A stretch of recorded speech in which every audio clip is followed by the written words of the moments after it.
Hi, good morning, everyone. Welcome to Kotak Securities weekly fundamental podcast. I am your host, Rini Mehta. Did you notice how the market seemed to be in a good mood last week? Yes, the Nifty and Sensex both shot up more than 1%. And why? Well, China's been busy. They announced some major economic support, and the Asian markets, including ours, responded with a happy dance. But it's not just the big boys on the Nifty and Sensex playing this rally. The mid-cap and small caps are in the game too, though they lag a bit behind larger index. Still, it's been a week of gains across the board. So if you've got some money in metals, oil and gas or auto stocks, you are probably smiling right now.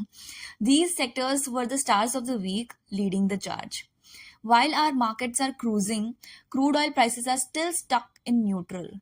Brent crude is hovering around $70 per barrel, which might sound cheap, but it's actually kind of a signal that the global economy isn't firing on all cylinders just yet. Now, speaking of global news, China's central bank made a big move this week announcing measures to boost their economy.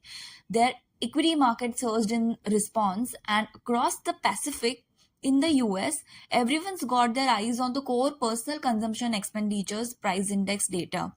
Fancy words for how much Americans are spending on stuff. It's the next big signal for inflation and interest rate changes. Meanwhile, FIIs, those foreign investors who either make us cheer or bite our nails, were net cash buyers to the tune of rupees 22,403 crores in September. That's some serious mullah flowing into our markets. India saw strong inflows while countries like Brazil, South Korea, and Taiwan experienced outflows. What's driving India's inflows? Well, we are part of the select group of emerging markets seeing confidence alongside Indonesia, Malaysia, Philippines, and Thailand. This is big, especially considering the mixed flows in other regions. All right, time for a company update. Let's talk about HDFC Life. Things are looking up for the company, though slowly. They have been carefully growing their agency business while focusing on quality and profitability. The industry is watching closely, especially new guidelines around surrender penalties. HDFC Life is positioned well for the long term, and we are keeping our buy call intact with a fair value or target price of 840. And now, for our pick of the week, Godrej Agrovet. At rupees 763, it's showing mixed trends in the short term, but we are quite excited about the long term picture.